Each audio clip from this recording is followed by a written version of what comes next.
अस्सलाम वालेकुम स्टूडेंट्स।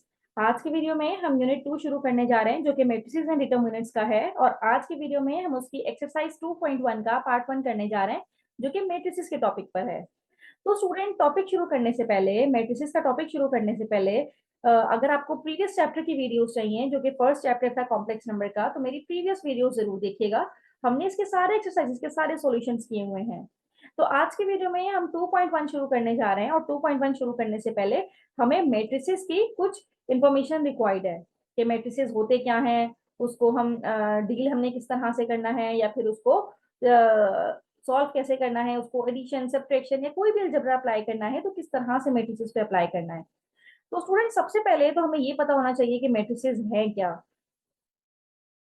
तो यहाँ पे अगर मैं आपको एक्सप्लेन करूं कि मैट्रिसेस है क्या, तो इसकी डेफिनेशन हमारे पास मौजूद है कि a rectangular array of numbers, samples और expressions arrange in rows and columns is called a matrix.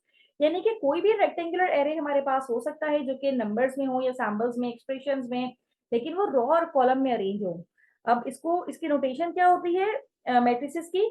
Late से हमने इसको किसी ए से रिप्रेजेंट कर दिया, किसी भी अल्फाबेट से रिप्रेजेंट कर दिया, तो उसके लिए एक रेक्टेंगुलर एरे होना चाहिए। और यहाँ पे इसके कोई भी नंबर्स या सैम्पल्स या व्हाटएवर यहाँ पे अगर मौजूद है और इसको अरेंज कर दिया हमने रॉज एंड कॉलम में, तो ये हमारे पास मैट्रिक्स ए बन जाएगा। राइट। तो ये वाले जो एलिमेंट्स हैं, इनकी जो अरेंजमेंट है, तो ये रॉ अरेंजमेंट है, यानी कि ये रॉ कहलाएगी हमारे पास, रॉ नंबर 1। और इसकी रॉज कितनी है? इसकी 2 रॉज हैं। ये है raw number 2, this is raw number 1 and this is your raw number 2। और अगर कॉलम्स की बात करें तो ये हमारे पास है C1 यानी कि column number 1, this is C2 यानी कि कॉलम नंबर 2, और दिस इज C3 यानी कि कॉलम नंबर 3। ये एक ऐसा मैट्रिक्स हमारे पास है, कैसा मैट्रिक्स ए हमारे पास है, जिसके टोटल नंबर ऑफ रॉस की अगर मैं बात करूं तो टोटल नंबर ऑफ रॉस इसकी है 2, ये 1 और ये 2। और ये जो वर्टिकल नंबर्स हैं, वर्टिकल जो अरेंजमेंट्स हैं, ये हमारे पास कॉलम्स कहलाती हैं। और इस मैट्रिसेस ए में हमारे पास कॉलम कितने हैं? 3। राइट। ये जो हॉरिजॉन्टल है ये रॉज है, और जो वर्टिकल है ये हमारे पास कॉलम्स हैं। और अगर मैं आपसे कहूं कि इसका मुझे ऑर्डर चाहिए, जिसको हम डायमेंशन भी कहते हैं, तो ऑर्डर बेसिकली किस तरह से लिखा जाता है किसी भी मैट्रिसेस का, कि आप सबसे पहले नंबर ऑफ रॉज मेंशन करेंगे। अब नंबर ऑफ रॉज हमारे पास जो भी होंगी, यहाँ पे number of rows into number of columns, total number of columns. तो नंबर ऑफ रॉज की अगर हम बात करें तो यहाँ पे बेसिकली 2 रॉज हैं इस वाले मैट्रिक्स ए में। तो मैट्रिक्स ए का ऑर्डर क्या हुआ? रॉ इज 2 रॉज और total number of columns are 3। तो इसका ऑर्डर हमारे पास हो गया 2 इंटू 3। जो पहले वाला नंबर है ये हमेशा नंबर ऑफ रॉस को रिप्रेजेंट करेगा, यानी कि जब भी ऑर्डर इस फॉर्म में लिखा हुआ हो और आपको कोई मैट्रिसेस बनाना हो, तो फर्स्ट वाला हमेशा रॉस को रिप्रेजेंट करता है और सेकंड वाला नंबर हमेशा कॉलम को रिप्रेजेंट करता है। अब स्टूडेंट, अगर हम एक जनरल मैट्रिक्स की बात करें, लेट से मेरे पास ये कोई मैट्रिक्स है ए, और यहाँ पे एम रॉज हैं, मतलब लेट से कोई फिक्स नंबर नहीं है बल्कि नंबर ऑफ रॉज कितनी है? एम है। और टोटल नंबर ऑफ कॉलम्स कितने हैं? एन है। और मुझे एक जनरल मैट्रिक्स बनाना है, तो यहाँ पे जो जनरल मैट्रिक्स बनेगा, अब ये पोजीशन किसकी है? ए फर्स्ट रॉ फर्स्ट कॉलम। ये किसकी पोजीशन है? रॉ फर्स्ट ही चल रही है और कॉलम नंबर सेकंड चल रहा है, तो हम कहेंगे ये A12 की पोजीशन है। और इस तरह से ये A13 की पोजीशन है। फिर चलते चले जाएंगे, तो कहीं पे हमारे पास ये फर्स्ट रॉ चल रही है, तो इसीलिए पहला नंबर सबका फर्स्ट है। नंबर ऑफ कॉलम ये 1, ये नंबर ऑफ कॉलम 2, ये नंबर ऑफ कॉलम 3। राइट। यहाँ पे कहीं जाके हमारे पास कोई आएगा, लेट से अगर जेथ कॉलम की मैं बात करूं तो AIJ कोई यहाँ पे हमारे पास एलिमेंट आएगा, और इसका लास्ट एलिमेंट होगा A1J, सॉरी ये IJ नहीं है, ये 1J है। और लास्ट इसका एलिमेंट क्या होगा? A1, और टोटल नंबर ऑफ कॉलम्स कितने हैं? N। तो ये इस तरह से मैट्रिक्स हमें कंप्लीट करना है। अब ये A12 है और इसकी जो पोजीशन होगी A21। अब सेकेंड रॉ शुरू हो गई है, इसकी होगी A22, इसकी पोजीशन होगी A23। और ये हमारे पास कौन सा मैट्रिक्स होगा? A, और यहाँ पे होगा 2J। और यहाँ पे जो लास्ट इसका एलिमेंट होगा ये A2, और नंबर ऑफ कॉलम्स कितने हैं? N है, तो ये N तक जाएगा। और अगर मैं नंबर ऑफ कॉलम्स की बात करूं तो ये कितने नंबर ऑफ कॉलम्स है टोटल, n कॉलम्स हैं। तो इसका मतलब ये है नंबर ऑफ रॉज, अगर m नंबर ऑफ रॉज हैं तो ये लास्ट एलिमेंट मेरे पास होगा am1, और इसी तरह ये लास्ट एलिमेंट मेरे पास होगा am2, ये लास्ट एलिमेंट मेरे पास होगा am3, और ये वाला लास्ट एलिमेंट मेरे पास होगा amj, और ये वाला लास्ट एलिमेंट ये यहाँ पे आगे खत्म होगा, ये लास्ट एलिमेंट मेरे पास होगा amn, राइट। अब अगर मैं कोई पर्टिकुलर यहाँ पे कोई बात करूं, मैं लेट से आपसे पूछती हूँ कि मुझे इसकी पोजीशन बताइए क्या है, तो आप कहेंगे इसकी पोजीशन है सेकेंड रॉ, क्योंकि पहले लिखा हुआ है 2, तो इसकी पोजीशन है सेकेंड रॉ एंड जेथ कॉलम, जेथ कॉलम। अब जे कॉलम कोई भी होगा वो हम, जब हमारे पास कोई मैट्रिसेस प्रॉपर फॉर्म में होंगे तो हम उससे अपना कॉलम और रॉ को आइडेंटिफाई कर सकते हैं। अब स्टूडेंट बात करते हैं हम इसके ऑर्डर की। हमने बात कर ली कि ऑर्डर को किस तरह से देखना है। ऑर्डर जब भी अगर मैं आपसे कहती हूँ कि लेट से मुझे एक मैट्रिक्स ऐसा बना के दिखाइए जिसका ऑर्डर हो उस मैट्रिक्स का 3/4, तो इसका मतलब ये है कि ये एक ऐसा मैट्रिक्स बनेगा, फर्स्ट हमेशा नंबर ऑफ रॉज लिखी जाते हैं और सेकंड हमेशा नंबर ऑफ कॉलम लिखा जाता है। तो मुझे एक ऐसा मैट्रिक्स ए बनाना है जिसकी टोटल नंबर ऑफ रॉज होनी चाहिए 3। 3 रॉज का मतलब ये है कि 1, मतलब लेट से कोई नंबर है 0 2, और हमें कहां तक जाना है, 4 कॉलम्स बनाने हैं, ये first column, second column, third column, और ये लेट से फोर्थ कॉलम। तो ये इस टाइप का कुछ मैट्रिक्स बनेगा। यहाँ पे कोई आप एंट्री डाल दीजिए 7 0। तो अब इसकी डायमेंशन हमारे पास क्या है, इसकी 3 रॉज है, number 1 raw, number 2 raw, number 3 raw, और ये इसके 4 कॉलम है, 1 column, second column, third column, fourth column. तो उसकी डायमेंशन हम लिखेंगे कि ये 3/4 की इसकी ऑर्डर है, यानी कि 3/4 इसकी डायमेंशन है, राइट। तो इस तरह से हमें ऑर्डर क्लियर हो गया कि ऑर्डर क्या होता है।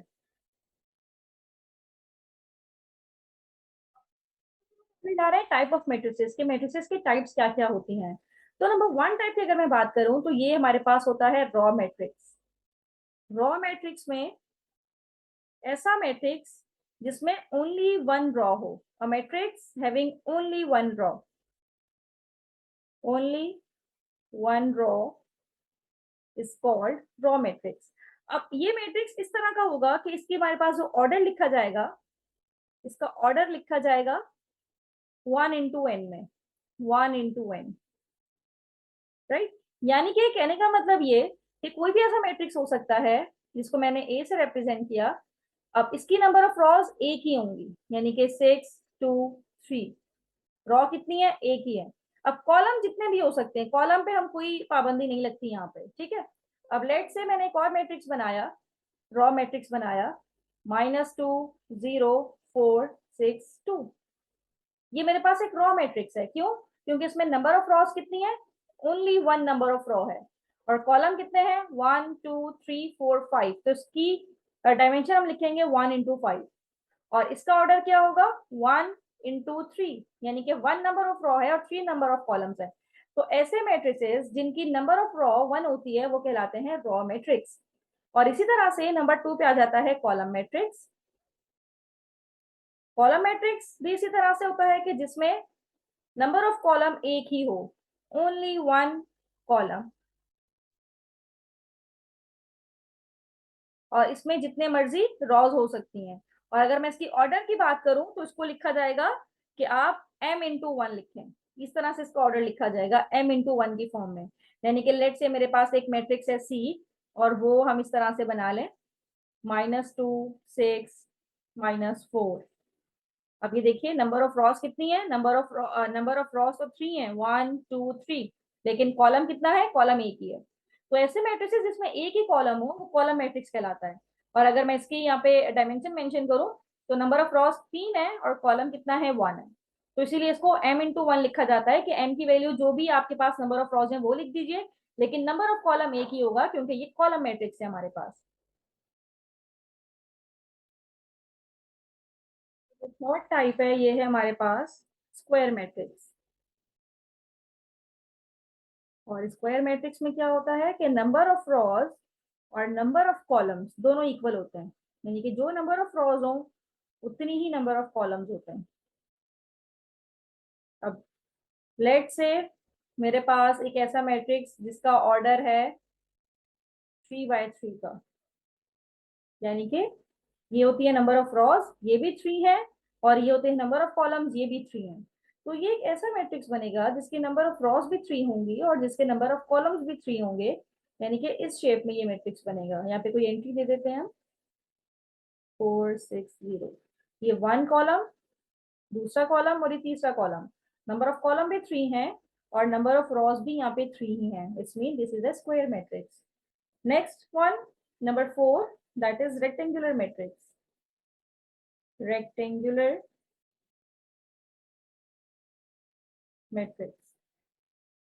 अब रेक्टेंगुलर मैट्रिक्स क्या होता है हमारे पास? वो मैट्रिक्स जिसमें नंबर ऑफ रॉज और नंबर ऑफ कॉलम्स इक्वल नहीं होते। अब नंबर ऑफ रॉज को अगर मैं रिप्रेजेंट करूं m से और नंबर ऑफ कॉलम्स को रिप्रेजेंट करूं n से, तो ये दोनों इक्वल नहीं होती हैं। यानी कि ये 3 by 3, 2 by 2, 5 by 5 अगर है तो वो स्क्वायर मैट्रिक्स है। लेकिन अगर इसके अलावा हमारे पास कुछ भी है, लेट से एक ऐसा मैट्रिक्स जिसका ऑर्डर है 4 by 2 और एक ऐसा मैट्रिक्स जिसका ऑर्डर है 3 by 4, तो ये सारे हमारे पास रेक्टेंगुलर मैट्रिक्स कहलाते हैं, राइट। और नेक्स्ट है हमारे पास नंबर 5, और नंबर 5 जो टाइप है ये है जीरो मैट्रिक्स। जीरो जिसको हम नल मैट्रिक्स भी कहते हैं।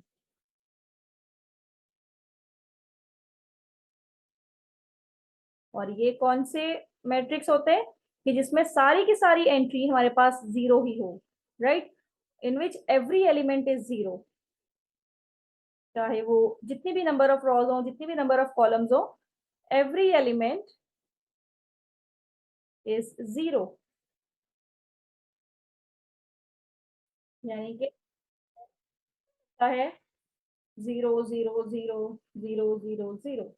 This is called null matrix. अगर मैं इसके डायमेंशन पूछूं तो नंबर ऑफ रॉज हैं 2 और नंबर ऑफ कॉलम्स हैं 3, तो 2 by 3 का ये नल मैट्रिक्स है। यानी कि every element is zero, then the matrix is called zero या नल मैट्रिक्स। नंबर 6 हमारे पास है डायगोनल मैट्रिक्स। अब डायगोनल मैट्रिक्स में क्या होता है कि हमारे पास सिर्फ डायगोनली एलिमेंट प्रेजेंट होते हैं। डायगोनली एलिमेंट के अलावा बाकी सारे एलिमेंट्स इसके जीरो होते हैं। और सबसे पहले ये कि डायगोनल मैट्रिक्स का स्क्वायर मैट्रिक्स होना जरूरी है, क्योंकि तभी उसका डायगोनल बनता है। डायगोनल की अगर मैं बात करूं तो डायगोनली बेसिकली स्क्वायर मैट्रिक्स का ये वाला पार्ट होता है। ये वाला जो एलिमेंट है जिसको हम कहते हैं A11 की पोजीशन या A22 की position, first row first column, second row second column, और third row third column, and so on. इस तरह की जो पोजीशंस होती हैं वो हमारे पास डायगोनल पोजीशंस कहलाती हैं। यानी कि डायगोनल उसमें एलिमेंट्स मौजूद हों और इसके अलावा बाकी सारे एलिमेंट्स इसमें जीरो हो जाएं, राइट। अब मुझे एक डायगोनल मैट्रिक्स बनाना है 3 by 3 का। अब 3 by 3 का डायगोनल मैट्रिक्स इस तरह से बनेगा कि यहाँ पे कोई नंबर आ जाएगा, यहाँ पे कोई नंबर आ जाएगा, यहाँ पे कोई नंबर आ जाएगा, बाकी सारे एलिमेंट्स अगर इसके जीरो हो जाएं तो this type of matrix is called diagonal matrix of order 3 by 3, क्योंकि रॉज भी 3 है और कॉलम भी 3 है, और डायगोनल मैट्रिक्स का स्क्वायर मैट्रिक्स होना शर्त है। Next is scalar matrix. अब स्केलर मैट्रिक्स में क्या होता है? Scalar matrix is basically a diagonal matrix. एक डायगोनल मैट्रिक्स ही होता है स्केलर मैट्रिक्स, लेकिन इसके जो एलिमेंट्स होते हैं, जो डायगोनली एलिमेंट्स होते हैं, वो सारे सेम होते हैं। अगर 5 है तो हर जगह 5 होगा, बाकी सब जीरो होंगे। कोई एक नंबर हो वही रिपीट हो रहा होगा सारे डायगोनल पोजीशंस में। तो ये हमारे पास स्केलर मैट्रिक्स कहलाता है ऑफ ऑर्डर 3। अब स्केलर मैट्रिक्स डायगोनल मैट्रिक्स तो है, इसका मतलब वो स्क्वायर मैट्रिक्स भी है, तो इसके रॉज और कॉलम इक्वल होनी चाहिए। लेकिन अगर डायगोनल में डिफरेंट नंबर्स हैं तो वो डायगोनल मैट्रिक्स, अगर डायगोनल में सारे सेम नंबर्स हैं जिस तरह यहाँ पे 5 5 है तो वो स्केलर मैट्रिक्स कहलाता है। Now number 8 is unit matrix. Unit भी कहते हैं और दूसरा इसका नेम है आइडेंटिटी मैट्रिक्स। अब आइडेंटिटी मैट्रिक्स में क्या होता है कि हमारे पास एक ऐसा स्केलर मैट्रिक्स होता है कि जिसमें हमारे पास जो डायगोनली एलिमेंट्स हैं वो 1 होते हैं, बाकी सारे जीरो हो जाए। तो ये मेरे पास जो मैट्रिक्स कहलाएगा ये यूनिट मैट्रिक्स या फिर इस आइडेंटिटी मैट्रिक्स कहलाएगा। तो स्टूडेंट यहाँ पे इंपॉर्टेंट बात जो आपको याद रखनी है वो ये कि every scalar matrix is also a diagonal matrix, obviously it is true, and every identity matrix is a scalar matrix. ठीक है, अब स्केलर मैट्रिक्स में पोजीशन जितनी डायगोनली पोजीशंस होती हैं उनमें सेम नंबर्स होते हैं। अब अगर उन सेम नंबर पे हम 1 यहाँ पे अगर डाल दें तो वो मेरे पास आइडेंटिटी मैट्रिक्स कहलाता है, राइट। अब यहाँ पे हम इसको फर्दर डिस्कस करते हैं अपने मैट्रिसेस के टॉपिक को, और अपना जो नेक्स्ट टॉपिक हम कर रहे हैं ये अपर ट्रायंगुलर मैट्रिक्स के बारे में पढ़ रहे हैं कि what are upper triangular matrix. Upper triangular और दूसरा होता है लोअर ट्रायंगुलर मैट्रिक्स। लेकिन पहले अगर अपर ट्रायंगुलर की बात करें तो एक ऐसा square matrix whose all elements below the diagonals are zero, यानी कि एक ऐसा मैट्रिक्स मैं लूं जिसके एलिमेंट्स बिलो द डायगोनल, अब डायगोनल में लेट से यहाँ पे मेरे पास है 4 2 0, अब बिलो द डायगोनल एलिमेंट्स इसके सारे जीरो हो जाए और सिर्फ ऊपर ही इसके कोई ना कोई एलिमेंट्स मौजूद हैं, ये डायगोनली एलिमेंट्स हैं, ये डायगोनली एलिमेंट्स है। अब लोअर एलिमेंट जिसके जीरो हो जाए लेकिन अपर एलिमेंट यहाँ पे जीरो ना हो बल्कि कोई और नंबर हो, तो this is called upper triangular matrix of order 3, और ऑब्वियसली इसका स्क्वायर होना जरूरी है। फिर नेक्स्ट हमारे पास होता है लोअर ट्रायंगुलर मैट्रिक्स। अब लोअर ट्रायंगुलर मैट्रिक्स में क्या होता है कि इसमें हमारे पास लोअर साइड में नंबर्स लाई करते हैं, लेट से ये मेरे पास कोई डायगोनल एलिमेंट्स मौजूद हैं। अब लोअर साइड में नंबर कोई ना कोई लाई करेंगे और अपर साइड में ये सारे जीरो हो जाएंगे, और लोअर साइड में ये 6 है, ये 5 है, ये 4 है, व्हाटएवर। तो this type of matrices are called lower triangular matrix, जिसमें ट्रायंगल के सिर्फ लोअर पोर्शन में नंबर्स मौजूद हैं और ट्रायंगल से जो अपर पोर्शन है इसमें जीरो है, right. If a matrix is upper triangular और लोअर ट्रायंगुलर तो हम कहेंगे कि वो मैट्रिक्स ट्रायंगुलर मैट्रिक्स है, यानी कि ट्रायंगुलर मैट्रिक्स की दो यहाँ पे हमने टाइप्स देखी।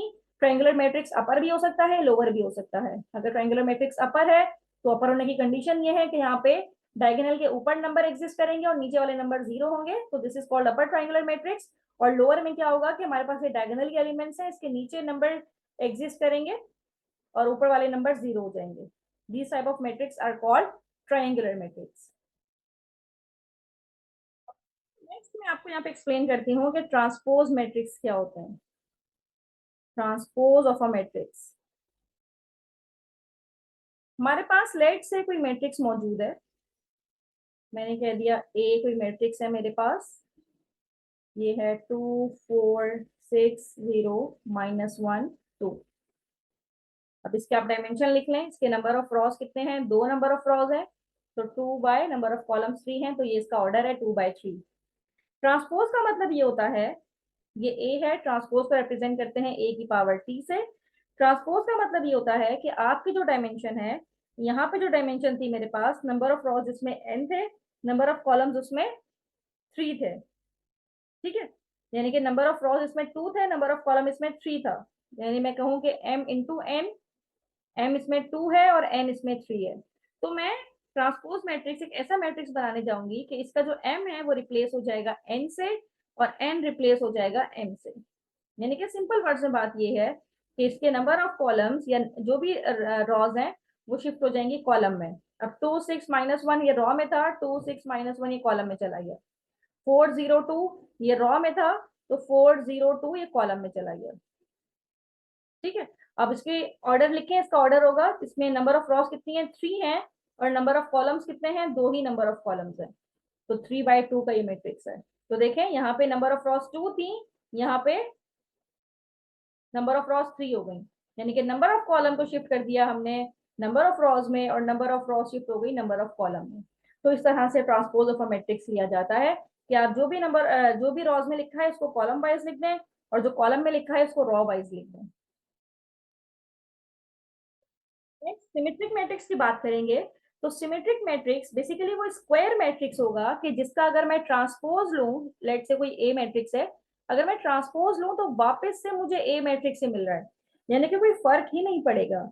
अब लेट से मेरे पास एक मैट्रिक्स है ए, जो कि इस तरह से लिखा हुआ है 1 3 3 2, और अगर मैं इसका ट्रांसपोज ले लूं तो ये नंबर ऑफ रॉज शिफ्ट हो जाएंगी नंबर ऑफ कॉलम्स में 1 3, और ये 3 2 है, ये नंबर ऑफ कॉलम में शिफ्ट हो जाएगा। तो matrix same as it is वही रिपीट हो गया। 1 3 3 2 था तो 1 3 3 2 ही है। तो these type of matrices are called symmetric matrix, कि जिसका ट्रांसपोज लेने के बाद भी उसमें कोई फर्क नहीं पड़ रहा, मैट्रिसेस एज इट इज रह रहा है। तो इस तरह के मैट्रिसेस हमारे पास सिमेट्रिक मैट्रिक्स कहलाते हैं। और इसी तरह से जिसकी हमारे पास सेकेंड टाइप है, जिसको हम कहते हैं स्क्यू सिमेट्रिक, तो वो भी देख लेते हैं यहाँ पे। स्क्यू सिमेट्रिक मैट्रिक्स, और स्क्यू सिमेट्रिक मैट्रिक्स क्या होता है कि अगर हम मैट्रिक्स का ट्रांसपोज लें और वो इक्वल आ जाए ए के नहीं बल्कि माइनस ए के, यानी कि बाहर माइनस आना चाहिए, माइनस ए के, यानी कि ए का ट्रांसपोज इक्वल आ रहा है माइनस ऑफ ए के, so these type of matrices are called skew symmetric matrix. मैं आपको एक एग्जांपल देती हूँ। मेरे पास ए है 0 -4 1 4 0 एंड -1 3 0। ये मेरे पास मैट्रिक्स ए है। मैंने आपसे कहा इसका ट्रांसपोज लीजिए। आप क्या करेंगे, जो पहली रो है 0 4 -1, इसको आप कॉलम में लिख देंगे। दूसरी रो है 4 0 -3, इसको दूसरे कॉलम में लिख देंगे। तीसरी रो है -1 3 0, इसको हम -1 3 0 कॉलम में लिख देंगे। तो अब आप ये देखिए स्टूडेंट्स, ये जीरो है, ये जीरो ही है, जीरो में तो कोई फर्क ही नहीं पड़ता प्लस हो या माइनस हो। -4 है तो प्लस का 4 आ गया, 1 है तो माइनस का 1 आ गया, 4 है तो माइनस का 4 आ गया, 0 है तो 0 ही है, -3 है तो प्लस का 3 आ गया, मतलब सबके साइन चेंज है। और अगर मैं इस वाले मैट्रिक्स से माइनस कॉमन ले लूं, फिर सही है, ये -4 हो जाएगा, ये +1 हो जाएगा, फिर हमें रिटर्न में ए वापस मिल जाएगा। तो ये मैट्रिक्स मेरे पास क्या कहलाएगा, this matrix is called skew symmetric matrix. और स्क्यू सिमेट्रिक मैट्रिक्स में ऑल द डायगोनल एलिमेंट्स और ऑलवेज जीरो, इसमें जो डायगोनली एलिमेंट्स होते हैं स्क्यू सिमेट्रिक में, ये हमेशा जीरो होने चाहिए, क्योंकि इसी हिसाब से हमें पता चलेगा कि वो स्क्यू मैट्रिक्स है या नहीं है, राइट। आइडेम्पोटेंट मैट्रिक्स को भी देख लेते हैं। आइडेम्पोटेंट मैट्रिक्स, अब आइडेम्पोटेंट मैट्रिक्स वो होते हैं कि जिसको मैं पहले तो ये स्क्वायर मैट्रिक्स होनी चाहिए। अब अगर मैं ए का स्क्वायर करूं, यानी कि ए को मैं दूसरी बार मल्टीप्लाई करूं, तो रिजल्ट आए मेरे पास ए वापस से। अब मल्टीप्लाई करना मैं आपको सिखाऊंगी जब हम आगे अलजेब्रा पे काम करेंगे, लेकिन आइडेम्पोटेंट मैट्रिक्स का मतलब ये है कि जब मैट्रिक्स ए मुझे गिवन है, ए इंटू ए करें तो हमारे पास वापस से रिजल्ट आ जाए A. So these type of matrix are called idempotent matrix, right. A is called idempotent matrix. फिर हमारे पास नेक्स्ट आता है जिसको हम कहते हैं निलपोटेंट मैट्रिक्स। निलपोटेंट मैट्रिक्स, अब ये निलपोटेंट मैट्रिक्स क्या होता है, एक ऐसा मैट्रिक्स कि जिसको मैं किसी हद तक मल्टीप्लाई करूं तो मेरे पास रिजल्ट आ जाए zero for some positive integer p। The smallest p is called the index और degree of the nilpotent matrix. यानी कि लेट से मेरे पास कोई मैट्रिक्स ए गिवन है, मैंने उसका एक बार स्क्वायर किया, फिर मैंने मतलब एक बार स्क्वायर करने का मतलब ये कि मैंने उसी मैट्रिक्स को एक दफा मल्टीप्लाई किया, फिर मैंने उसको दूसरी दफा भी मल्टीप्लाई किया। तो जब मुझे इसका रिजल्ट जीरो मैट्रिक्स मिल जाए, यानी कि नल मैट्रिक्स मिल जाए, चाहे वो पावर 2 में मिले या पावर 3 में मिले, तो वो मैट्रिक्स कहलाएगा कि वो निलपोटेंट मैट्रिक्स है ऑफ इंडेक्स जो इसकी पावर होगी। अगर ए स्क्वायर करने से जीरो आ रहा है, हम कहेंगे दिस इज निलपोटेंट मैट्रिक्स, और इसका इंडेक्स क्या होगा, इंडेक्स होगा इसका 2। और अगर ए स्क्वायर को दोबारा ए से मल्टीप्लाई करें तो ए क्यूब आ जाएगा। ए क्यूब जब हमने फाइंड आउट किया और रिजल्ट आ जाए जीरो मैट्रिक्स, तो ये कहलाएगा this is nilpotent matrix of index 3, right. तो ये पावर पे डिपेंड करता है कि उसका इंडेक्स क्या होगा। और नेक्स्ट हम बात करते हैं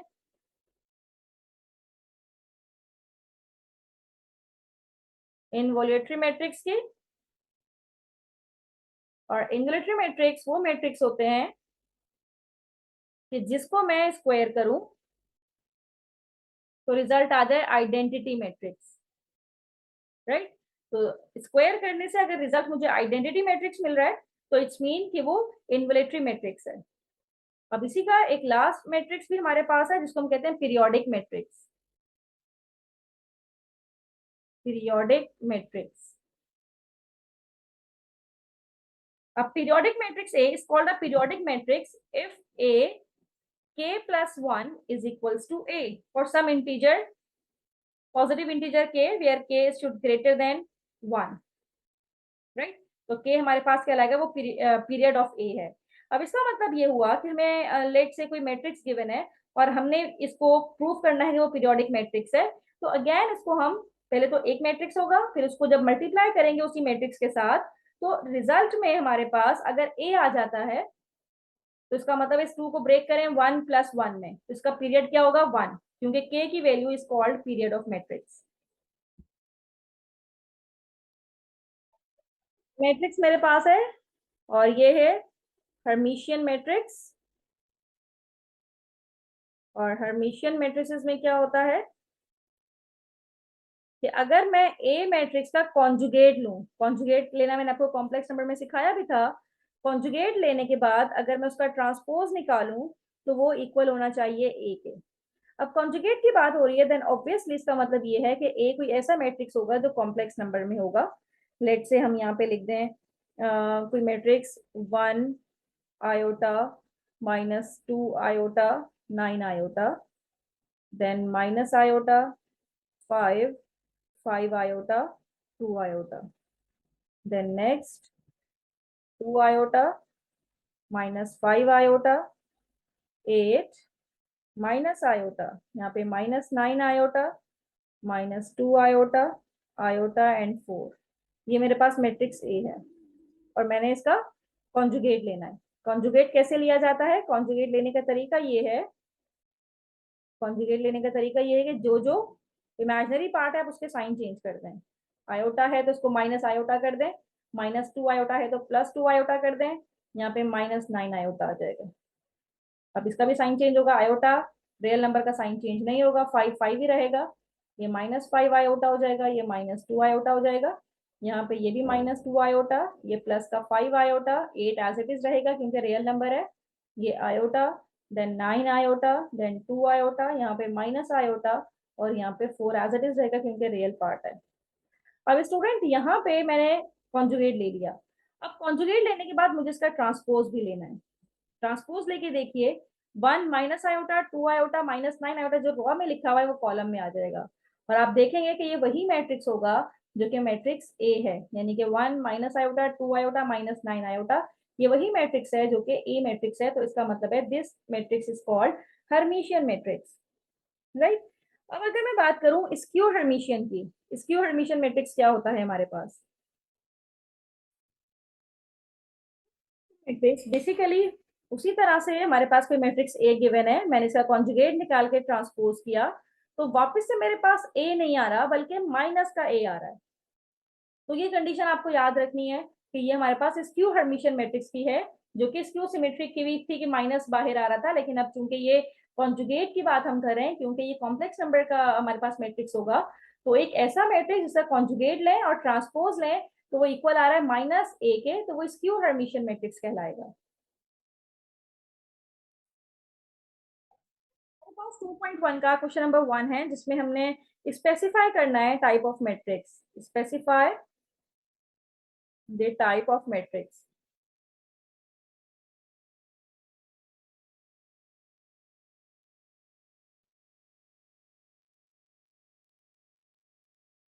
और हमारे पास फर्स्ट मैट्रिक्स है 3/3 का है और ये है √5 0 0 0 -1/3 0, यहाँ पे आएगा 0 0 2/5। तो स्टूडेंट हमने सारी टाइप्स पढ़ी हैं, तो आप ये बताइए, ये एक पहली बात तो ये कि स्क्वायर मैट्रिक्स है, स्क्वायर मैट्रिक्स तो ये है, लेकिन स्क्वायर मैट्रिक्स के साथ साथ एक ऐसा स्क्वायर मैट्रिक्स है जिसके सिर्फ डायगोनल में एलिमेंट्स प्रेजेंट हैं, बाकी सारे एलिमेंट्स इसके 0 हैं।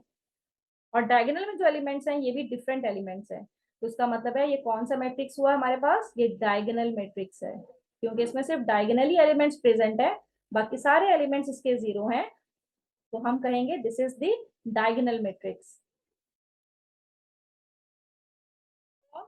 सेकेंड हमें मैट्रिक्स गिवन है जो कि इस तरह कॉलम में है, √3 और फिर है 4/7, 4/7, यानी कि एक ही कॉलम है और इसमें रॉस 2 हैं, 2 रॉस है 1 कॉलम है। ऐसा मैट्रिक्स जिसमें एक ही कॉलम हो वो हमारे पास कॉलम मैट्रिक्स कहलाता है। मैंने आपको डेफिनेशन में एक्सप्लेन भी किया था कि this type of matrix is called column matrix, right. अब हम नेक्स्ट की बात करते हैं, नंबर 3। नंबर 3 में हमारे पास है i/2, 0, i/3, दैट्स इट। तो स्टूडेंट यहाँ पे अगर हम बात करें ये कौन सा टाइप ऑफ मैट्रिक्स है, तो यहाँ पे नंबर ऑफ रॉज एक ही है, तो इसका मतलब है this type of matrix is called raw matrix. अब अंदर कॉम्प्लेक्स नंबर गिवन है यानी कि इमेजिनरी पार्ट भी है तो no issue, number of rows एक ही है तो हमने इसको लेबल कर दिया कि ये रॉ मैट्रिक्स है। नंबर 4 में हमारे पास है 0, आयोटा, यहाँ पे भी आयोटा और ये है 0। अब आपको ये बताना है कि ये क्या मैट्रिक्स है। तो स्टूडेंट यहाँ पे अगर मैं इसका ट्रांसपोज लेती हूँ, मतलब लेट से मेरे पास मैट्रिक्स ए है और अगर मैंने इसका ट्रांसपोज ले लिया, ट्रांसपोज लेने से वापस से मुझे वही मैट्रिक्स मिल रहा है, 0, आयोटा और फिर आयोटा 0 यहाँ पे लिख दिया, वापस से वही मैट्रिक्स मिल रहा है। तो उसका मतलब है ए ट्रांसपोज अगर इक्वल आ जाए ए के, तो these type of matrices are called symmetric matrix. तो उसका मतलब है ये जो मैट्रिक्स है ये हमारे पास सिमेट्रिक मैट्रिक्स है।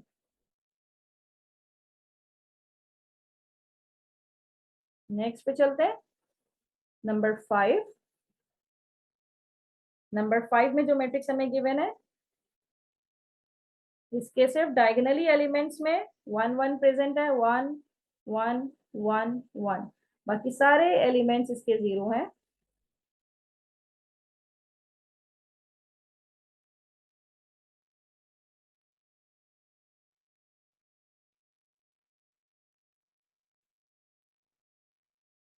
तो ऐसे एलिमेंट्स जिनके डायगोनल में एलिमेंट्स मौजूद हो, और एलिमेंट भी कौन सा, 1 एलिमेंट मौजूद है, यानी कि 1 नंबर मौजूद है, तो ये मैट्रिक्स हमारे पास क्या कहलाएंगे कि ये यूनिट मैट्रिक्स है, और इसका दूसरा नाम होता है कि ये आइडेंटिटी मैट्रिक्स है। जिसके डायगोनल एलिमेंट सारे 1 हो जाए वो यूनिट मैट्रिक्स या आइडेंटिटी मैट्रिक्स कहलाता है। नेक्स्ट की बात करते हैं, नंबर 6। नंबर 6 में हमारे पास है, यहाँ पे है 2, 0, 0, -2। अब स्टूडेंट यहाँ पे हमने बताना है कि ये किस टाइप का मैट्रिक्स है। तो यहाँ पे सिर्फ डायगोनली एलिमेंट्स प्रेजेंट है और इस पे कोई प्रॉपर्टी अप्लाई नहीं हो रही, सिर्फ डायगोनली एलिमेंट्स प्रेजेंट है। इसका मतलब है बहुत सिंपल सा कि ये हमारे पास डायगोनल मैट्रिक्स है। दिस टाइप ऑफ मैट्रिक्स जहाँ पे सिर्फ डायगोनल एलिमेंट्स हो और चेंज हो, ये 2 है ये -2, चेंज एलिमेंट्स हैं, तो this type of matrix is called diagonal matrix. अब नेक्स्ट की बात करते हैं, नंबर 7। नंबर 7 में हमारे पास है √7, 0, 0, 0, √7, 0, 0, 0, √7। अब ये मेरे पास एक डायगोनल मैट्रिक्स तो है, लेकिन किस टाइप का डायगोनल मैट्रिक्स है, जिसके डायगोनल में सेम सेम एलिमेंट प्रेजेंट है √7। तो इस तरह के डायगोनल मैट्रिक्स को हम कहते हैं ये स्केलर मैट्रिक्स है, जिसके सारे डायगोनली एलिमेंट सेम हो जाएं तो वो स्केलर मैट्रिक्स कहलाता है। अब इसी तरह से नेक्स्ट की बात करते हैं, नंबर 8। नंबर 8 में क्या है हमारे पास, यहाँ पे है 0, आयोटा, फिर है 2 आयोटा, फिर है -आयोटा, फिर है 0, -4 iota, -2 iota, then 4 iota, then 0। अब ये सारे कॉम्प्लेक्स नंबर का मैट्रिक्स है। अब मुझे कॉम्प्लेक्स नंबर का अगर मैट्रिक्स आ जाए तो इसका मतलब है इसका कॉन्जुगेट लेना पड़ेगा, मतलब इसका कॉन्जुगेट लेके मैं इसका ट्रांसपोज लेके चेक करूंगी कि क्या आंसर आ रहा है, क्या ये हर्मिशियन मैट्रिक्स है या नहीं है। तो स्टूडेंट आप इसका कॉन्जुगेट लीजिए। कॉन्जुगेट किस तरह से लेंगे, ये 0 है तो ये हो जाएगा, लेट से मेरे पास ए मैट्रिक्स ये है, मैं यहाँ पे आपको कॉन्जुगेट लेके दिखाती हूँ। ए का कॉन्जुगेट क्या हो जाएगा, 0, ये हो जाएगा -आयोटा, ये हो जाएगा -2 आयोटा। कॉन्जुगेट का मतलब ये है कि जो भी इसमें इमेजिनरी पार्ट है आप उसका साइन चेंज करते हैं। तो यहाँ पे हमने इसका साइन चेंज कर दिया, -2 है तो +2 कर दिया, 4 है तो -4 आयोटा कर दिया, 0 तो 0 ही रहेगा। अब इसका ले लीजिए ट्रांसपोज। ट्रांसपोज लेने के बाद आप चेक करें, 0 माइनस आयोटा -2 आयोटा, अब ये कॉलम में आ जाएगा और कॉलम में ऑलरेडी ये मैट्रिक्स ए के ही इक्वल है। Iota 0 4 iota, iota 0 4 iota, 2 iota -4 iota 0, 2 iota -4 iota 0। तो अगर ये मैट्रिक्स वापस से ए मैट्रिक्स बन गया तो इसका मतलब क्या हुआ, ये किस तरह का मैट्रिक्स है? This type of matrix is called Hermitian matrix, right. अब नेक्स्ट हमारे पास है नंबर 9। ये भी एक मैट्रिक्स ए है लेट से, और ये है 2 iota -5 iota iota 3 -7 iota then 5 iota 7 iota then 4।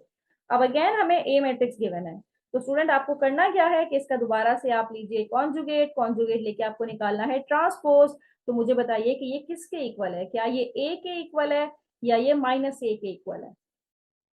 यानी कि अगर ए के इक्वल हुआ तो ये तो हमारे पास हर्मिशियन मैट्रिक्स कहलाएगा, और अगर ये -a के इक्वल हुआ तो ये स्क्यू हर्मिशियन मैट्रिक्स कहलाएगा। तो ये आपको चेक करना है, पहले इसका कॉन्जुगेट लीजिए, फिर इसका ट्रांसपोज कीजिए।